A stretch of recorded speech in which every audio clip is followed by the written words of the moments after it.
अस्सलाम वालेकुम beautiful people, welcome back to my YouTube channel. कैसे हैं आप सब? मैं अल्हम्दुलिल्लाह बिल्कुल ठीक ठाक हूँ। यहाँ पे सुबह के 8 बजने वाले हैं और मैंने यहाँ पे बड़े बच्चों को स्कूल के लिए भेजा है और उसके बाद मुझे अब एक और ज़रूरी काम है। तो उससे पहले मैं आपको बता दूं कि आज की मेरी वीडियो किस बारे में है। आज की वीडियो में आपको थोड़े से कुछ डार्क हिस्से दिखाने वाली हूँ। डार्क भी आप नहीं कह सकते, जो यूरोप में यहाँ पे लेडीज़ रहती हैं वो किस तरह घर के काम तो मैनेज करती हैं और इसके साथ साथ बाहर की भी जिम्मेदारियाँ किस कदर उन पे होती हैं।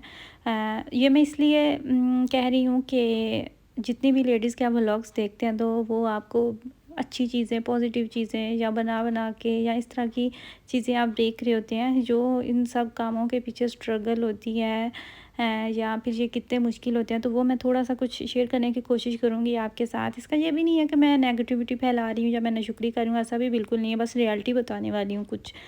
अच्छा, मेरे आज इस प्यारे से बेटे की है अपॉइंटमेंट। 8:30 बजे मैंने इसको डॉक्टर के पास लेके जाना है। अमूमन जो इसके उठने का टाइम नहीं होता, देखें सोया हुआ था और मुझे इतना प्यार आ रहा था, इसे क्या पता हो आज इसके साथ क्या होने वाला है। तो मैं इसको डॉक्टर के पास लेके गई। इसकी वैक्सीनेशन थी, 2 इसको लगे इंजेक्शन दोनों बाज़ों पे। और ये फिर डर तो था हमें कि शायद बुखार हो जाए, लेकिन अल्लाह ताला का बहुत करम है, बहुत शुक्र है, माशाल्लाह से माशाल्लाह, अल्हम्दुलिल्लाह। जितनी बार भी इसकी वैक्सीनेशन हुई है, एक दफ़ा भी इसको मसला नहीं बना। बुखार भी नहीं हुआ, कुछ भी नहीं हुआ। प्लस इसके 2 छोटे छोटे टीथ भी आ चुके हैं और हमें नहीं पता चला कि कब टीथ आ गए। बस जब नज़र आए तो हमें फ़ील हुआ। डॉक्टर ने भी पूछा कि क्या ये रोता है, तो मैंने कहा नहीं, हमें महसूस ही नहीं हुआ, कोई भी मसला नहीं बना। बल्कि मेरे तीनों बच्चों को भी नहीं मसला बना जब भी उनके टीथ आए। अमूमन बच्चों के टीथ बहुत मुश्किल गुजरते हैं, ये वाला सारा जो टाइम होता है। तो इसको मैं सुबह सुबह डॉक्टर के पास लेके गई। प्लस जो हमारा स्ट्रोलर था वो गाड़ी में रह गया, गाड़ी में मेरे हस्बैंड लेके चले गए। तो मैंने जो वैसे एक बैग उठाया हुआ था और प्लस फिर इसको मुझे उठा के लेके जाना पड़ा। एक ही स्ट्रोलर है हमारे पास, दूसरा हमने नहीं रखा हुआ, ज़रूरत ही नहीं महसूस हुई। तो वो मुझे थोड़ा सा मसला बना। और हुआ क्या, आज दूसरा दिन है तो मेरे बाजू अभी तक इतना पेन हो रहा है, बाजू हिल ही नहीं रहे। एक तो आदत भी नहीं है और माशाल्लाह से 10 kg इसका वेट है, तो वो भी थोड़ा सा मुश्किल हो गया। और वो इस आदि भी नहीं है कि उसको उठा के रखें। वापसी पे फिर बारिश भी लगी तो थोड़ा सा वो फिर बना मसला। वो वापसी जब मैं जैसे ही मैं घर में आई तो मुझे पेन जो है वो मेरी स्टार्ट हो गई। और अपनी मेरी अपॉइंटमेंट तो हर मिस हो गई, लेकिन मुझे ये था कि ये इसका ज़रूरी है, तो ये मैंने हर हाल में जाना है और इसकी मैंने वैक्सीनेशन करवा के आनी है। तो वो काम ख़त्म हुआ, वो टेंशन ख़त्म हुई। और ये है दूसरा दिन है। उस दिन मैं फिर मेरा इतना बिज़ी दिन गुजरा कि मैं बाकी सारी जो वीडियोस मतलब मैं आपके लिए नहीं कैप्चर कर सकी। वो देखें पीछे कपड़े पड़े हुए हैं। अब प्लस ठंड आ गई है तो ये एक अलहदा मसला बना हुआ है कि कपड़े जो हैं वो बाहर ड्राई नहीं होते। कपड़े अगर एक दफ़ा आप वॉशिंग मशीन ऑन कर दो, लाउंड्री लगा लो, तो फिर उसकी टेंशन बनी रहती है। हमारे खेलर में इस तरह का सेटअप नहीं है, वहाँ पे जगह ही नहीं है कि कपड़े आप वहाँ पे कहाँ लटका सकें। और अगर होती भी तो सेकंड फ्लोर पे हम रहते हैं, तो वो स्पेशल किसने नीचे जाना था। तो एक वो भी टेंशन एक अलग ही रहती है। सर्दियों का जो सबसे बड़ा मसला होता है कि कपड़े कहाँ पे ड्राई करें। खैर एनीवेज़, यहाँ पे आपको हर तरफ ये नज़र आ रहा है कि मतलब गंद ही गंद और फैला हुआ आप देख रहे हैं। हमने अलमारी ऑर्डर की हुई थी और इस अलमारी ने आते आते 2 मंथ लगाए थे। 2 मंथ पहले हमने इसको ऑर्डर किया था।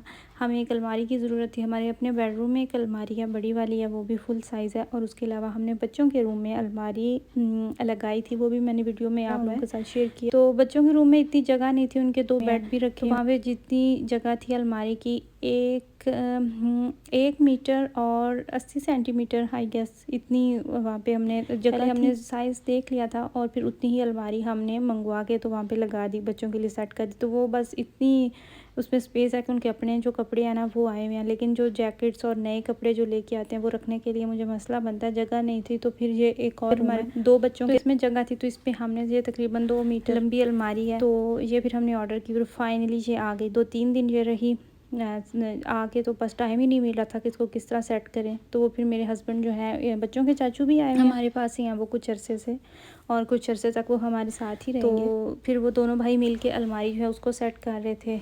और फिर यहाँ पे मैं जो कूड़ा इधर उधर फैला हुआ था, पैकिंग में आई थी। और पैकिंग में जब भी किस तरह की चीज़ आती है उसकी पैकिंग उन्होंने इस तरीके से की होती है कि वो जो कूड़ा है आपको वो संभालते संभालते कि आपको नहीं समझ आती कि आप इतना सारा डालें किस में और फेंकें कहाँ पे। तो एक तो ये कि पाकिस्तान में तो ये सारा सेटअप ही नहीं ना होता। पाकिस्तान में तो आप फर्नीचर ऑर्डर करते हैं और वही सेम आपके घर में आके तो आपको सेट करके दे के चले जाते हैं।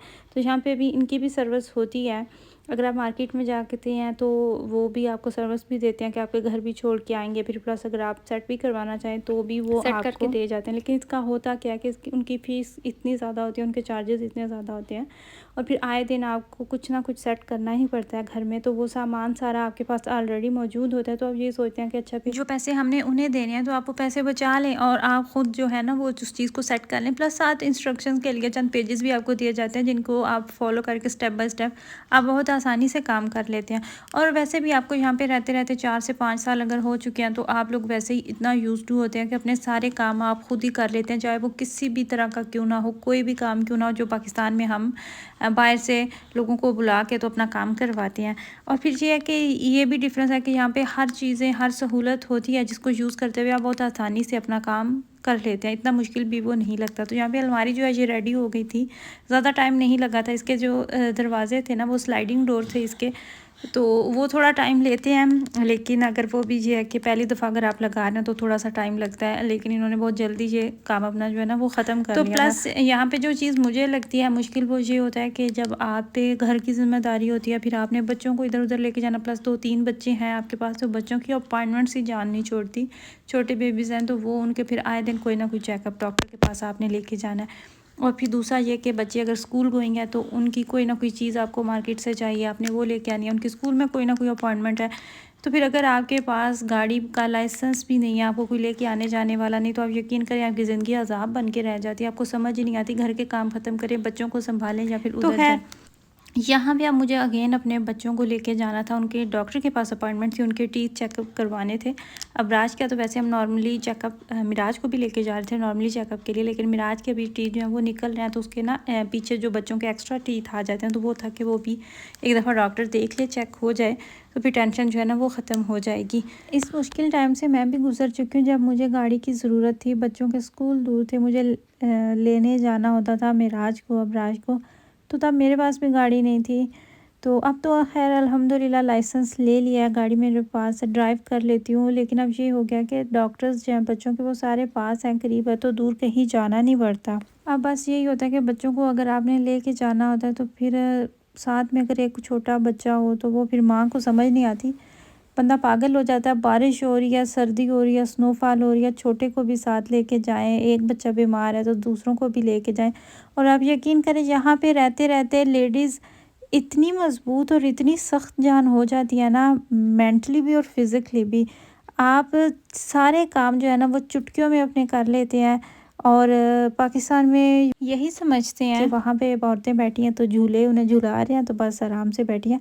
हाँ, ये बात ठीक है, यहाँ का जो लाइफस्टाइल है वो बहुत अच्छा है, पाकिस्तान की निस्बत अच्छा है। और उसकी जो सबसे पॉजिटिव बात है वो यही है कि यहाँ पे कोई भी आपकी लाइफ में इंटरफेयर नहीं करता। आप अपनी मर्ज़ी से उठते हैं, बैठते हैं, खाते हैं, पीते हैं, सोते हैं, जागते हैं, वो चीज़ है।